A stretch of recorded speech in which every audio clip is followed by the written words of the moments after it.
Olá, turma. Vamos resolver algumas atividades referentes à unidade 6. Mas antes, vamos relembrar as definições de funções crescentes e decrescentes. Dizemos que uma função f, definida no intervalo i, é crescente neste intervalo se para quaisquer x1, x2 pertencente ao intervalo, x1 menor que x2, temos f de x1 menor ou igual a f de x2. O que significa isso? Observando o gráfico, vemos que quando o x cresce, o y também cresce. Ou seja, essa função é crescente. Então, vamos observar que o meu x cresceu,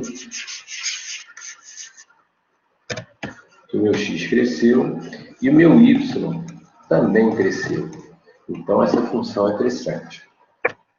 Dizemos que uma função f definida no intervalo i é decrescente neste intervalo se para quaisquer x1, x2 pertencente a esse intervalo serão x1 menor que x2 e f de x1 maior ou igual a f de x2. Agora vamos observar o gráfico da função decrescente. Observem que o meu x cresceu e o meu y decresceu. Então, quando o meu x cresce e o meu y decresce, a função é decrescente. Aqui eu tenho um gráfico representando um ponto máximo e um ponto mínimo numa função qualquer. Então, notem que f de x1, f' de x1 é igual a zero. Então, esse x1 é o coeficiente angular da reta tangente, que é, na realidade, o ponto máximo. E notem que f' de x2 também é igual a zero, mas no gráfico ele representa o coeficiente angular da reta tangente do ponto mínimo. Então, aí nós temos o ponto máximo e o ponto mínimo numa função qualquer. Agora, vamos observar o critério da primeira derivada para a determinação desses pontos, dos extremos, máximos e mínimos, ponto máximo e ponto mínimo. Seja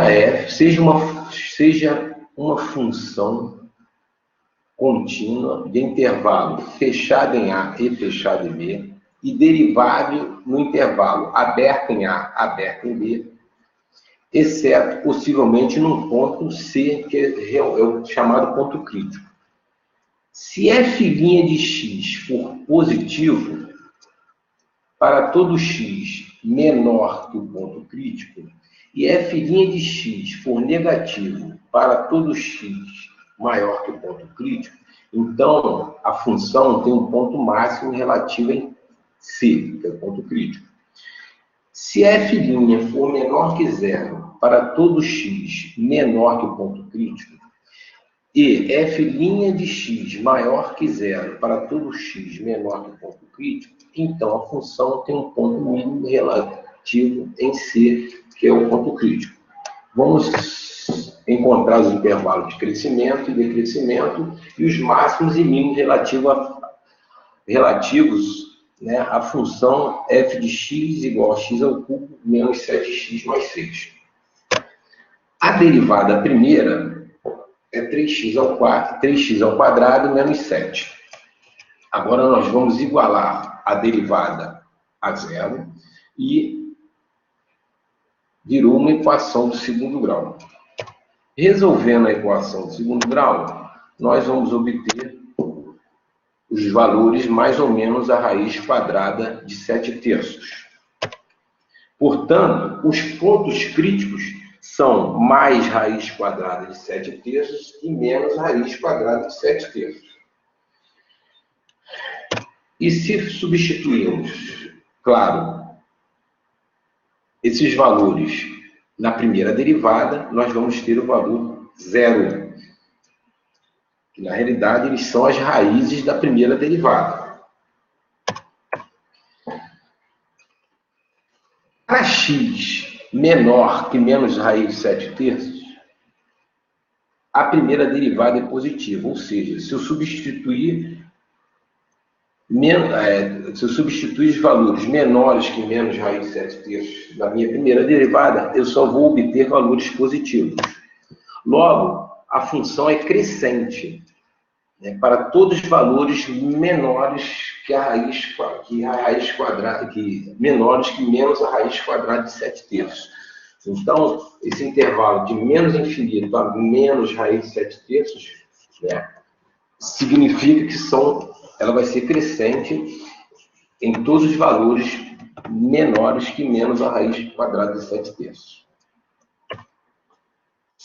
Para todo x maior que menos a raiz de 7/3 e menor que a raiz quadrada de 7/3, a primeira derivada é negativa. Então, se nós substituirmos os valores substituirmos x por valores entre maiores que menos a raiz de 7/3 e menores que a raiz quadrada de 7/3, nós vamos obter um valor negativo.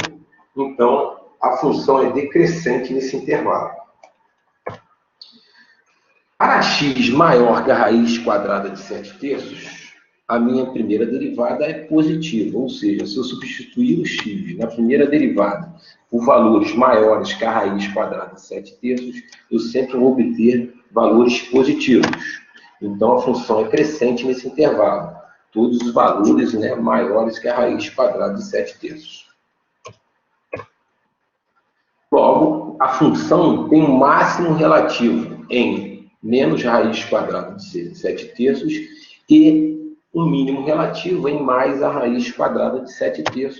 E aí nós temos o gráfico que representa essa função, onde eu tenho o meu ponto, meu máximo relativo, que é menos a raiz quadrada de 7/3, e o meu mínimo relativo, que é a raiz quadrada de 7/3. Agora nós vamos utilizar o critério da segunda derivada para a determinação de extremos, que é mais fácil, mas eu não consigo determinar todos os extremos. E quando isso não for possível, eu tenho que usar o critério da primeira derivada. Então, seja f uma função derivada no intervalo aberto em A, aberto em B, e C um ponto crítico da função neste intervalo, isto é, a primeira derivada do ponto crítico é igual a zero. Então, f' de C é igual a zero, com o ponto crítico sendo maior que A e menor que B. Se a função admite a derivada f duas linhas em AB, temos f duas linhas, ou seja, a segunda derivada do ponto crítico for negativo, ela vai ter um valor máximo em C. Se a segunda derivada em C for positiva, a função tem um valor mínimo em C. E agora nós vamos encontrar os máximos e mínimos relativos da função aplicando o critério da segunda derivada. Então, nós temos aqui três funções e vamos resolver as três funções. Então, eu tenho aqui f de x é igual a 18x mais 3x ao quadrado menos 4x ao cubo. A primeira derivada é 18 mais 6x menos 12x ao quadrado. E a segunda derivada é 6 menos 24x. Igualando a primeira derivada a zero, nós temos aí uma equação de segundo grau, e resolvendo a equação de segundo grau, nós temos as raízes menos 1 e 3 sobre 2. Se fizermos f duas linhas de menos 1, ou seja, se substituirmos o menos 1 na segunda, o x por menos 1 na segunda derivada, nós vamos obter um valor positivo. Então, a função tem um valor mínimo relativo em menos 1. E, se substituirmos na segunda derivada o x por 3 sobre 2, nós vamos obter um valor negativo, f. Então, a função vai ter um valor máximo relativo em 3 sobre 2. Resolvendo aí a segunda função, f de x é igual a x, que multiplica x menos 1 ao quadrado. A primeira derivada é 3x ao quadrado menos 4x mais 1. E a segunda derivada é 6x menos 4. Igualando a primeira derivada a zero, nós de novo temos uma equação do primeiro e do segundo grau. Resolvendo a equação, nós já achamos as raízes 1/3 e 1. Substituindo 1/3, substituindo o x por 1/3 na segunda derivada, nós temos um valor negativo. Logo, tem um valor máximo relativo em 1/3. A função vai ter um valor máximo relativo em 1/3. E substituindo na segunda derivada o x por 1, nós temos um valor positivo, então nós temos um valor máximo relativo em 1. O terceiro exercício, o terceiro exemplo, onde a minha função é 6x menos 3x ao quadrado mais x ao cubo sobre 2. A primeira derivada é 6 menos 6x mais 3x sobre 2. E a segunda derivada é menos 6 mais 3x. Igualando a primeira derivada a zero, nós temos uma equação de segundo grau. Resolvendo uma equação, nós encontramos uma raiz dupla. Então, a raiz, na realidade, é x igual a 2. Neste caso, é o único ponto crítico em f. Como f' de 2, então, se eu substituir o x por 2 na segunda derivada, eu tenho um valor zero. Nesse caso, não podemos afirmar o critério da segunda derivada. Usando o critério da derivada primeira, podemos concluir que a função dada é sempre crescente.